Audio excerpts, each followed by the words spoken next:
கர்த்தருடைய திட்டம் உங்க வாழ்க்கையில எப்பொழுதும் அவருடைய மகிமைக்காக, உங்களுடைய மகிமைக்காக அல்ல.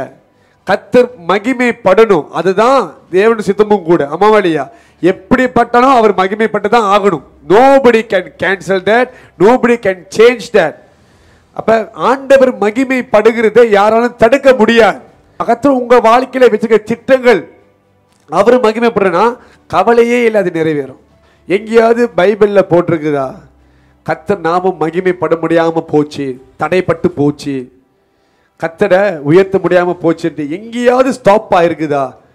எல்லா இடத்துலையும் இது நாள் வரைக்கும் நம்ம பார்க்குறோம், God is exalted, God is glorified.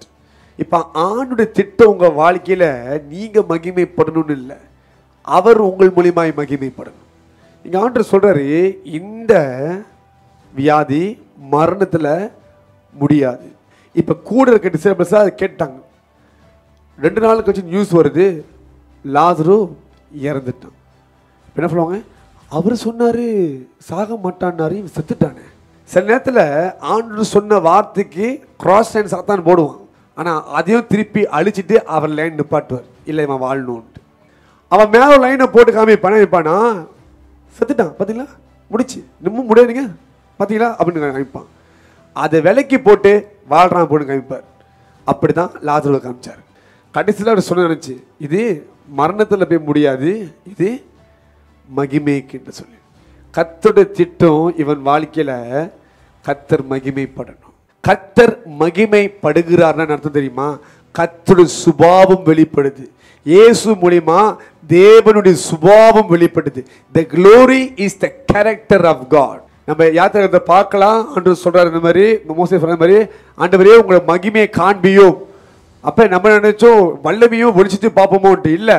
அதுக்கப்புறம் அந்த ஜெபத்தை கேட்டு கர்த்தர் மகா மனதுருக்கம் உள்ளவர், மன்னிக்கிற தேவன், அவரை இரக்கம் உள்ளவர், அவர் சுபாவத்தை குறித்து தான் அங்க அறிக்கை எடுக்கிறார். The character of God is the glory of God. தேவன வல்லமையும் அவர் சுபாவம் தான் வந்து அவரோட மகிமை. அதை தான் இங்க ஆண்டு வெளிப்படுத்துறார். நான் தேவன் இல்லைன்னா மரித்து 4 நாள் கணக்கு எப்படி எழுப்ப முடியும்? ஹல்லேலூயா. அதனால தான் 4 நாள் காத்திருந்தார். ஏன்னா யூதர்களுக்கு தெரியும், மறுத்து 3 நாளுக்குள்ளே உயிரோட எழுப்பி உட்கார முடியும்னு தெரியும். பிகாஸ் ஆத்மா அங்கே தான் அணிஞ்சிட்டு இருக்கோன்ட்டு. 4வது நாள் வரும் பொழுது ஆத்மா இளைப்பாறுதல் அடைந்து விடும், ஜீவன் தேவனுக்கு சேர்ந்துடும். ஆனா 4 நாளுக்கு அப்புறமும் இயேசு எழுப்புறன்னா இது பெரிய அற்புதம். அதனால தான் அவங்க அங்க எழுந்து யூதர்கள் இதை கண்டு விசுவா, ஏன்னா யூதர்கள் தான் இந்த பிரச்சனை இருக்குது. They are the one who says that. அதான் அவங்களுக்கு கர்த்தர் காமித்தார், அவர் தான் தேவகுமாரன், அவர் தான் தேவன். இங்க கர்த்தர் நாமம் மகிமைப்பட்டிருக்குது. உங்க வாழ்க்கைக்கு அற்புதங்களை பார்க்கும் பொழுதுதான் கர்த்தர் யாருன்னு உலகத்துக்கு தெரியும். பாருங்க, பைபிள்ல எங்கேயுமே ஒரு மனுஷனுக்காக கர்த்தர் திட்டப்பட்டு அவனை மகிமைப்படுத்தணுக்காக மட்டும் செய்ய கிடையாது. ஆனா கர்த்தர் போடுகிற திட்டம் எல்லாம் அவர் நாம மகிமைப்படணுக்காக. It's not that God is selfish. No, selfish கிடையாது. அவர் மகிமைப்படுற வசி அந்த மகிமின் நிழல்ல நம்ம காய்கிறோம். We are also glorified. ஒரு ஜெயில் கைதியை பிரைம் மினிஸ்டரா மாத்தினாரு. ஓகே, இங்க பெருமை யாருக்கு பேசுறோம்? போயிட்டு யோசேப்புக்கு இல்ல, அந்த காரியத்தை நடத்தின தேவனுக்கு தான் பேசுறோம். இது யார் செய்ய முடியும்? ஒரு கைதியை ராஜாவை எப்படி மாற்ற முடியும்? இது யாரால நடக்க முடியும்? தேவனால மாத்திரம் தான் முடியும். அப்ப இங்க யாருக்கு மகிமை? கர்த்தருக்கு மகிமை. அப்போ உங்க வாழ்க்கையில கர்த்தர் வைத்த எல்லா நல்ல திட்டங்கள், நோக்கங்கள் நிறைவேறும் பொழுது அது கர்த்தர் நாம மகிமைக்காக. நீங்க சொல்ல, இன்னைக்கு வாழ்க்கையை பாருங்க, ஆண்டவரே அலங்கோலமா இருக்குது, அது அலங்காரம் பண்றாருன்னா ஏன்? கர்த்தர் தான் செய்தார் காமிக்கிறதுக்காக. You are at the age where it is hopeless. முடியாதுன்னு தெரியுது, உங்களுக்கு நடக்கவே நடக்காது என்று தெரியுது, ஜீவன் இல்லாம இருக்குது. ஏன் இந்த இடத்துக்கு அனுமதி கொடுத்தார் தெரியுமா? இங்க தான் அவர் மகிமைப்பட முடியும். மந்திரவாதிங்க கூட ஒரு மனுஷன் செத்தா 3 நாளுக்குள்ள மரித்தனோட ஆத்மாவை கட்டி இழுக்க முடியும் செய்வனை செய்யறதுக்கு. ஆனா இங்க 4 நாள் ஆச்சு. வானத்தையும் பூமியும் படைத்தவரால் மாத்திரம் தான் இதை செய்ய முடியும். When he lived on this earth, he proved himself as the Son of God and as God himself. அப்ப இன்னமும் நீங்க வாழ்றீங்க, இன்னமும் உங்க வாழ்க்கையில கர்த்தர் கிரியைகள் செய்ய என்ன காரணம் தெரியுமா?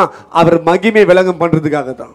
தெளிவாக காத்துக்கு புரிஞ்சுங்க. லாசரு குடும்பத்தை புறக்கணிச்சது உண்மைதான், ஒதுக்கி வச்சது எல்லாம் உண்மைதான். அவன் வாழ்க்கையில் ஆண்டவர் அற்புதம் செஞ்சாரு. எதுக்காக? அவன் மகிமைப்படணுக்காக மாத்திரம் கிடையாது, கர்த்தர் முதலாவது மகிமைப்படணும். இனி உங்க வாழ்க்கையில் என்னெல்லாம் நடந்துட்டு இருக்குதோ, இதெல்லாம் நடக்க போதோ, அது எல்லாமே கர்த்தரே ஆண்டவர் என்று அறியும்படியாக தேவன் செய்து கொண்டிருக்கிறார். Your life will speak the existence of God to this world. வாக்கு தத்துவம் நிறைவேறதுக்கு முன்பாக எதெல்லாம் நீங்க கடந்து போறீங்களோ அதெல்லாம் அவர் திட்டத்தில் உண்டு. It's a part of God's plan. நீங்க வியாதியை படுக்கை கடந்து போறீங்களா, அது கர்த்தர் மகிமைப்படுகிறதுக்காக. முடிவில் கர்த்தர் மகிமைப்படுவார். ஹல்லேலூயா. நீங்க அவமானத்தை கடந்து போறீங்களா, அது கர்த்தர் மகிமைப்படுகிறதுக்காக. ஹல்லேலூயா. நீங்க நீங்க வறுமையை கடந்து போகிறீங்களா, உங்களை தப்பா நினைச்சுக்கிறாங்களா, கஷ்டத்தை கடந்து போறீங்களா, வேதனையை கடந்து போகிறீங்களா, இதெல்லாம் கர்த்தர் மகிமைப்படுகிறதுக்காக. சோ நீங்க இது என்னோட வாழ்க்கை, நான் அசிங்கப்பட்டேன், எனக்கு இது நடந்திருக்குன்னா நீங்க பெருமையில வாழ்றீங்கன்ற அர்த்தம். கர்த்தர் மகிமைப்படுகிறதுக்காக நீங்க வாழ்ந்தீங்கன்னா இதெல்லாம் ஏமாத்திரம், அவருக்காக இன்னும் நான் அசிங்கப்படுவேன்னு இருப்பீங்க. நீங்க உங்களை ஏமாற்றுறாங்களா, துரோகம் பண்றாங்களா, முதுகுல குத்துறாங்களா, கர்த்தர் மகிமைப்படுகிறதுக்காக. whatever that you are going through, it's for the glory of God. அதெல்லாம் a part of God's plan in your life. உங்க வாழ்க்கையில இருக்கிற ஒரு பகுதி கடந்து போயே ஆகணும். என்ன சொல்றாரு, கர்த்தர் எப்போ முடிவை பேசுவார், நடுவில் கர்த்தர் பேச மாட்டார். பேசினா நீங்க எப்பயுமே பாபா ஓடி போயிருப்பீங்க. நீ நடுவில் இருக்க இந்த பாதையை கடந்தா தான் மகிமையில போய் உட்கார முடியும். கர்த்தர் உனக்கு வைத்திருக்கிற சிங்காசனத்துல உட்கார்றதுக்கு முன்பாக நீ ஒருத்தர் காலை தொட்டு தொடச்சுதான் ஆகணும். அதுதான் யோசேப்பு செஞ்சான். என்ன செஞ்சான்?